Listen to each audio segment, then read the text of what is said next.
Hey guys and girls, I got another one for you today. Today I'm in my HMH 58. Yep, I get to play it today. I'm on KN 1944, which I think is sort of funny just because the last video I featured I was on KN 1944. So to talk about in that video, don't go to beach unless you're a fast tank. You can make a fast flank around up the AB line. But anyways, couldn't wait to get my hands on this.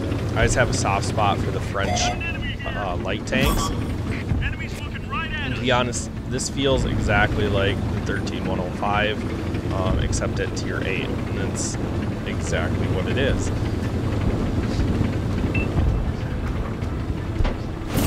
So I get to the middle, and you see I work this ridge in my 60 TP. It works a little bit better in a scout. You can see that I can just sit up here. In my French scouts, I run Bino Camo Net just because I pretty much can disappear into bushes, and I don't like to really brawl unless the tank is distracted. And at that point, I don't feel like I need a gun laying drive or a bird stabilizer, just because I figure they're probably not going to be looking at me. And if they are turning to look at me, then my shots don't matter as much. The guy that he's fighting should be able to hit him, if that makes sense. Alright, so a little video transition here. I thought I was recording this from the beginning, but I wasn't, so I had to come down, get a full clip reload, and then be able to pop back up here, but there's going to be a little hitch in. There we go.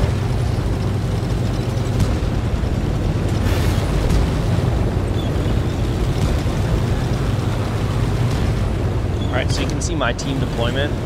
We got a lot of tanks in J1, and then we had some tanks down the 6th line and kind of pushed back into the middle, but they're really not doing much. And you can see they're already saying good game because they're outspotted by somebody. Dropping target.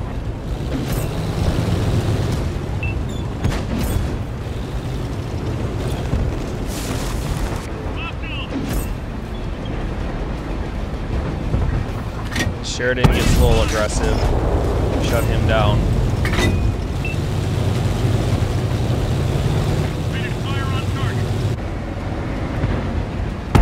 Nice shots into the Action 10. My third shot into him, missed my second shot. I'm going for a clip reload.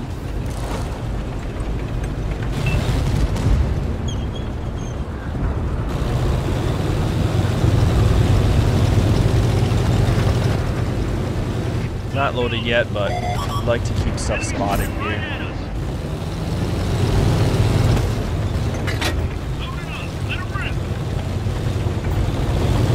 Alright, so how is it going to do against the 430U, one of the most heavily armored medium tanks?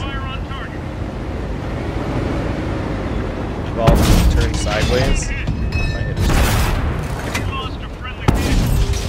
And then he backs up. I pet him. And I get another shot into him. So, not too bad. I don't feel like, I mean, the pen values on this thing is not phenomenal, especially playing against tier 10s, but if you're aiming for weak points, then I haven't had much problem. And you'll see in my next video, I pen the lower plate of an E4. I mean, a later game, I pen an even 100 in the back, so we'll see how rounds are capable. I definitely wouldn't rely on them tier 10s with armor, but there I should have shot at the front of the T30. I kind of felt worried there, so I didn't take my time to shoot the front plate on him. Now, this Action 10 is trying to bring me out wide, or he's just trying to get over to my team. I can't figure out which one. But I want to try to use the hills as cover to the T30 and the Patton. And yes, I know they're destroyers, but they're pretty long range, and I'm going to cross the field, so take my chances that they're not going to be able to hit me compared to driving straight. You can see this is this thing's biggest weakness is the accuracy on the move and during turret rotation. The 0.4 accuracy on it, once it's fully aimed, really isn't too terrible.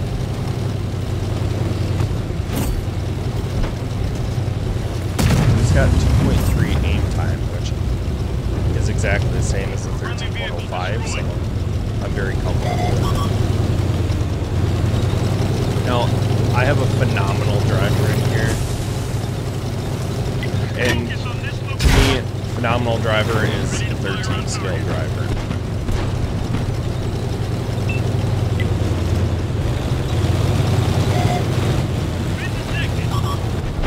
Already gives the GG. It's looking pretty sad right now. Don't know that the 58's gonna be able to pull this one out. So I get my track fixed, looking for the side.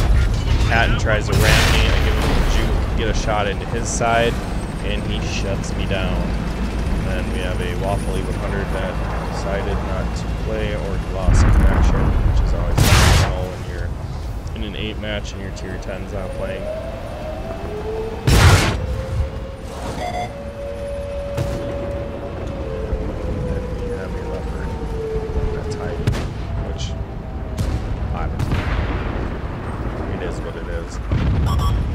To get one more pen before he doesn't get his pen before he dies. Alright, so defeat in my first game in the HMH 58. Get to end credits here. The one thing I want to note is the silver. So I did 2,400 damage, 2,100 assisted, 2 kills, got 91,000 silver, and that's me running coffee on this tank, so the premium consumable that costs 20,000. In a loss, that's pretty good silver. However, I don't feel like I lose a lot of silver in my 13105, and I do run coffee in that as well. Now, I do lose money in that tank if A, I miss all my shots, or B, I get killed right away. But otherwise, I feel like I make pretty good money in my AMX 13105 tier 10. However, this is like a shortcut to it. So if you don't want to grind out the 13105, or maybe you're wondering if you would like the 13105, you can pick this tank up. But I'll be honest, if you don't like the French Scouts, I'd stay away from it. Now, the other thing is there's definitely 2 different ways to play French Scouts. And binos and camo net is definitely not necessary on this tank, but since it's got an autoloader, you can't run a rammer, so I have vents in it. And those 2 things just help me disappear what I need to spot with my team. And the other alternative, okay, so I get super lucky here. The tracks on this are phenomenal. 4 tracks, man. I wanted to show this game too because it's like a city match.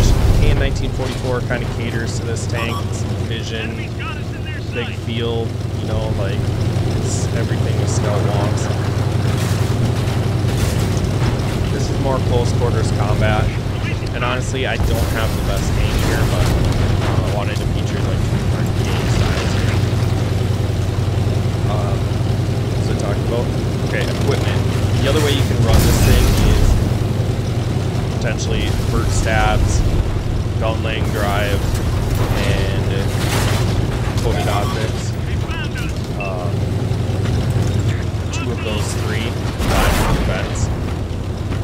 Really what that's going to allow you to do is be more of a close combat, probably more of like a natural scout, because you already have good concealment and good vision on this thing, decent vision. So your vision to camo ratio is just fine. Binos and the camo net are probably overkill. It's just the way that I like to play my French scouts. So setting up the other way, you're going to be able to shoot obviously a little bit more accurately, but this thing's stats on the move and while the turret's rotating is just sad. There's no better word for it. So to drive around mid-range shots, even with that quick on there, it's probably not gonna land that often for you. Alright, so I got a 50B with me here. I'm gonna head north and spot a pad. And once again, guys, look at these tracks. These tracks are like Russian selenium, you know? Can't beat it. And there's a waffle even under behind you. And there's a scout. Okay. Mustard needs to get out of here. Finally killed the tank. Alright. Business. I'm not out of this yet, but I really hate my team deployment. They even deploy. I don't know, they even scattered across the spot a little bit and all that good. So now I'm gonna try to make a play to get in behind these heavy tanks or tanks. I'm just trying to find somebody that is beat up a little bit. The E4 is not beat up, so I'm gonna look up here, and going up against two heavies is probably not the best decision. You can see without my bird stab, I get that shot in, aim at the lower plate with this E4. As I'm backing up, I land that shot. And then the E4 tries to find a shot on me. Trying to get around this guy. He's looking through. Alright, snuck by. Just gotta get skinny, suck the belly in. Time to get out of here. Didn't really make an impact there. Killed the Carnarvon and put a shell into the E4, and now it's pretty dire once again. So unfortunately, the two games that I featured for you are going to be losses. Yup, spoiler alert, if you don't come back from this. At this point, my team that went to city and did nothing is yelling at my tank destroyers that stayed at spawn and did nothing. It's quite comical. So in my opinion, what you want to do in this tank, if you don't have the 13105 or haven't played the 13105, you want to get early vision for your team so they know how the red's deployed. Mid game, try to be sniper, also try to be vision. Another good thing for this, since it has the click capacity, when the choke has a weak tank, maybe like one or two tanks left, you can drive in there to help your team.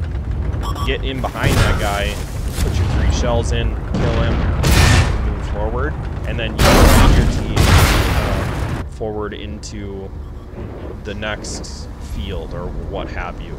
Getting vision for your horde is pretty important to win the game, because if they don't have vision as they're crossing a field, they're probably gonna end up getting shut down. And that's where a lot of scout players, I think, lose the game. I mean, it's not all on the scout. They decided to drive out in the field and die, but using the map awareness to know like these guys are gonna push out into this field, I need to get vision. So sadly, another defeat.